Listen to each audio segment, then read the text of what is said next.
Hoje o podcast está realmente especial, eu acho que vai ajudar a dissolver aí muitas dúvidas de muita gente sobre um tópico bastante quente, ok? O tema principal de hoje será a prática do jejum intermitente. E para falar disso, eu trago ninguém menos do que uma das maiores autoridades no mundo aí sobre esse assunto, que é o Dr. Jason Fung, que mora aqui no Canadá também. Tanto eu quanto o Dr. Souto, né, respeitamos bastante ele, e nós seguimos o Dr. Jason há bastante tempo, e é uma grande honra aí ter ele aqui participando desse podcast oficial aqui da Tribo Forte. Nós vamos falar em detalhes sobre essa prática do jejum intermitente, como funciona, tratar das principais objeções e também dar dicas especiais ao longo do podcast, né? Bom, a prática correta do jejum intermitente para emagrecimento é muito, muito poderosa, né? E por isso também o jejum intermitente é uma das 3 partes que eu chamo lá de triângulo do emagrecimento, junto com a alimentação forte e a densidade nutricional, e esse triângulo é a base do programa Código Emagrecer de Vez. Aliás, eu postei ontem no canal do YouTube, inclusive do Emagrecer de Vez, um vídeo com o título, né, de emagrecimento em 30 dias, resultados reais, onde eu compartilho para o pessoal ter uma ideia, resultados reais. E é impressionante, tem muitas pessoas que estão acabando a primeira fase do programa, então se você tiver curiosidade, você pode dar uma olhadinha lá depois. Além do nosso papo hoje aqui sobre jejum intermitente, nós vamos também ter o quadro, né, o que você comeu no almoço de ontem, onde nós 3 vamos compartilhar o que a gente comeu no almoço de ontem, você vai saber o que o Dr. Fung comeu no almoço de ontem também para dar algumas ideias. Esse podcast está sendo gravado em vídeo, tá? Então, ele vai ser 100% legendado para que todos possam acompanhar. Então, se você está ouvindo aqui a versão em áudio e não está confortável com o inglês, o Dr. Fung não fala português, obviamente, então a gente vai ser tudo em inglês, então vá no emagrecerdevez.com que você tem lá a versão transcrita e também a versão legendada em vídeo.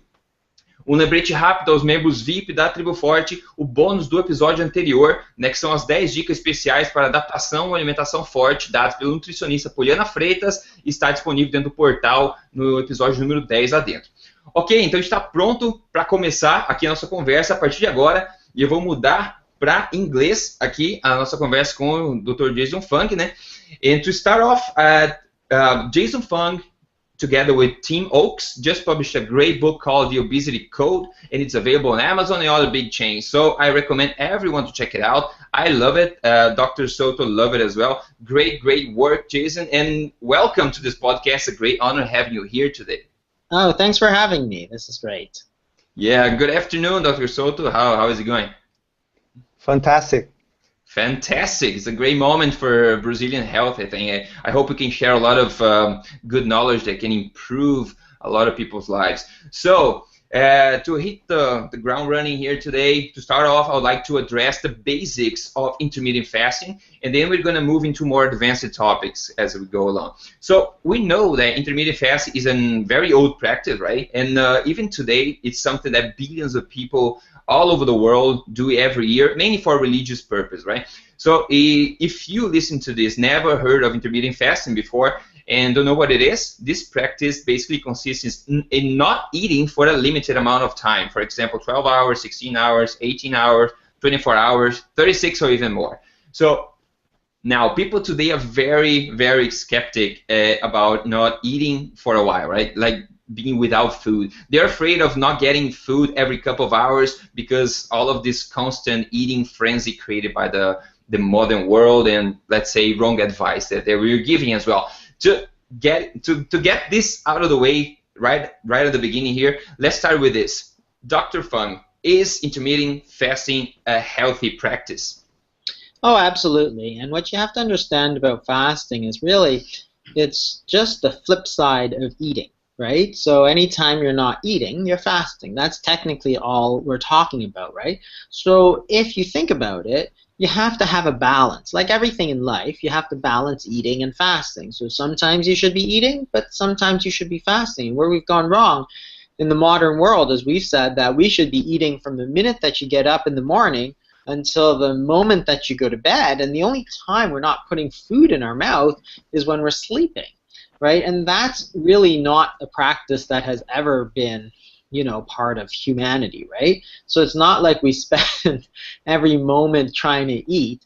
There's lots of stuff to do, right? Whether it's, doing your job or whatever it is, there's lots of stuff to do. So we've always, in the past, kind of eaten in the morning, so breakfast, lunch, and dinner. That's very traditional in North America anyway, right? So if you eat at 7 in the morning and you finish eating at 7 at night, that's like 12 hours of eating and 12 hours of fasting. So that's pretty balanced, right? But now if you eat constantly throughout the day, right? So instead of eating breakfast, lunch, dinner, if you look at the United States, because data is easily available there, the United States in 1977, the average meals per day was 3, so breakfast, lunch, dinner. That's fine. When I grew up in the 70s, if you tried to snack, your mom would say, no, you shouldn't snack, you'll ruin your dinner, it's not dinner time, right? So don't eat. And that's just the way it was, and we all lived like that. Now, if you go to 2005, the average number of meals a day is actually 6. This is in the United States. So we've almost doubled the number of times we're eating throughout the day. So if you're eating all the time, it's only logical that you're going to gain weight, right? But for some reason, we think that it's going to make us lose weight. Well, eating more frequently is going to make you lose weight? Like, how is that supposed to work, right? It doesn't even make any sense. That's the whole problem, right? So what you need to do is you need to give your body a chance to digest and to burn off some of the food energy that you've put in your mouth, right? And that's a normal process. So you eat during, for 10 to 12 hours of the day, and you fast for 12 to 14 hours a day, and everything is balanced and people do very well. So that's the whole idea. If you want to lose weight, then you can lengthen that period where you're fasting.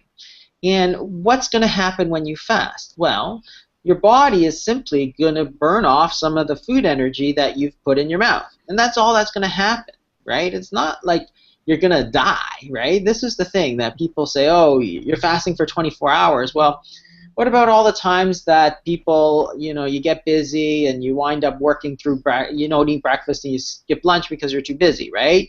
You've gone 24 hours, you haven't eaten, nobody died, right? We've all done it. In fact, half the time when you're that busy, you don't even notice it. So what's actually happened in the body? Well, your body's just burning off some of the stored food energy. You store food energy as sugar and fat. And you burn some of that sugar, and if you burn through all that sugar, you burn some of the fat too. Well, that's all. That's all that happens. And it's okay, right? We get this idea that, wow, you're going to kill yourself, or you're going to ruin your metabolism, or you're going to do all these bad things. But this is the way that we're actually designed, because, if we weren't designed this way, we would all not be sitting here, because when we were cavemen, there were days, I guarantee you, there were days in the winter, there was no food, you just didn't eat. That's it. And your body lived off your stored food, because that's what fat is. It's stored food energy, right? Mm-hmm. It's there for you to use when you don't have food. So if you never not have food, if you are always eating, you're never going to burn that fat. Why? Why would your body burn fat? Your body is smart. It's stored it away so that when you don't have anything to eat, you have something to live off of. But you always have something in your mouth, right? From the minute you get up to the minute you go to bed. So it says, okay, fine. I won't burn the fat then. And then everybody wonders, why are you getting fat? And this is the thing, that we talk all the time about the foods that we should and shouldn't eat, right? Should you eat wheat, or should you eat bread, or should you eat carbs, or should you eat fat? We talk about that all the time, and for the most part, yeah, there's a few differences, but for the most part, we agree sugar is not very good for you. White bread is not very good for you, right? Most people agree that a lot of these fats are not that bad for you. There's some debate about saturated fats, but avocados, olive oils, nuts, everybody kind of agrees on that, but nobody talks about this whole idea of the whole question of when to eat, because it's okay not to eat sometimes. That's the whole idea. And in English, we have the word breakfast, right? So think about that word. It's the meal that breaks your fast. It implies two things. One, we have to be fasting every day, right? Whether it's for 12 or 14 or 16 or 24 hours. You have to fast every day, because you can't break your fast if you're not fasting, right? The problem now is we're never fasting. We're eating all the time, and then you eat breakfast, but you've never fasted, right? So you can't break that fast. Right. And two, the other implication is that you do not have to eat as soon as you get up. You can break your fast at noon. You can break your fast at dinner. It doesn't really matter, right? It's important in that it's the meal that breaks your fast, but it's not the 8 a.m. Meal. It doesn't have to be. If you look at circadian rhythms of hunger, for example, you see that hunger is naturally, and happens in everybody, hunger is lowest at 8 a.m. Okay, and highest at 8 p.m. So if you're not hungry and you are force-feeding yourself like a slice of bread and jam and orange juice, that's not a winning strategy for weight loss, right? You're not hungry, but you're going to shove some food in your mouth anyway. Well, that's not a really great strategy for weight loss, right? You're better off just skipping breakfast or having coffee with a little bit of cream or whatever and going right through till 11 o'clock, 12 o'clock. And, if you go to the French word for breakfast, it's petit déjeuner, which is a little lunch. The key here being little. So the French understood that, hey, most people are not really all that hungry in the morning, right? So don't eat. That's your body telling you that you don't need to eat, right? And everybody says, oh, I'm not going to have energy. It's like nonsense. Your blood sugar is completely normal. And in fact, what happens just before you wake up is that your body produces these counter-regulatory hormones. So those are hormones such as cortisol and epinephrine and growth hormone. And they actually pump out a little bit of glucose into our system, right? They take the stored sugar that you had from yesterday's lunch and it kind of puts sugar into your system. So your body has already kind of gassed you up for the day. It's fueled you up already. You don't have to put food in your mouth to do that, right?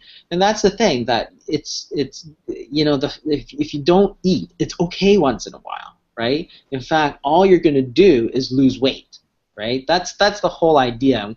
And if you understand that, then you can look at intermittent fasting and say, hey, here's a strategy, a very powerful strategy that nobody is using. But why? We need all the tools in our tool belt to fight this problem of obesity, because it's really hard. Weight loss is very hard, right? Type 2 diabetes, very hard.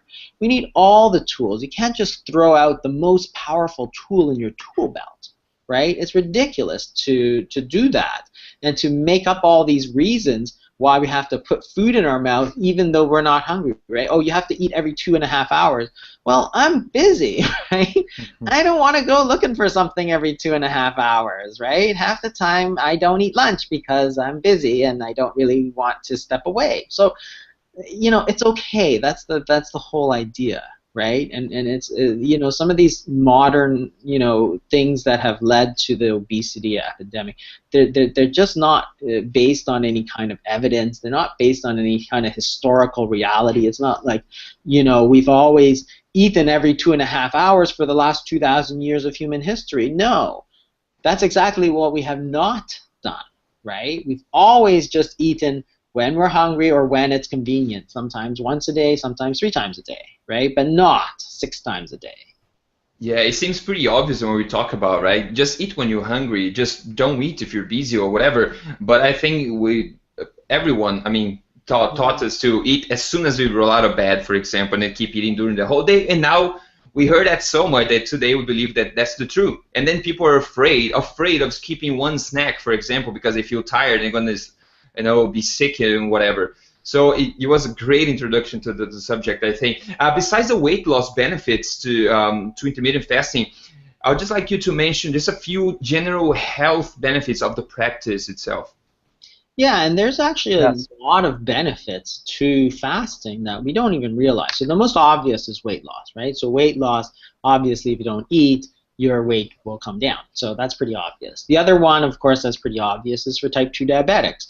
Now, you have to be careful if you're taking medications, but on the other hand, if you don't eat, your blood sugar will come down, right? Again, nobody can actually argue that that's going to happen.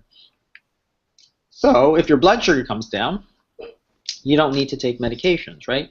But on top of that, there's actually a host of other benefits. So if you look at some of the what happens, especially during the longer fast, you get things such as growth hormone increase.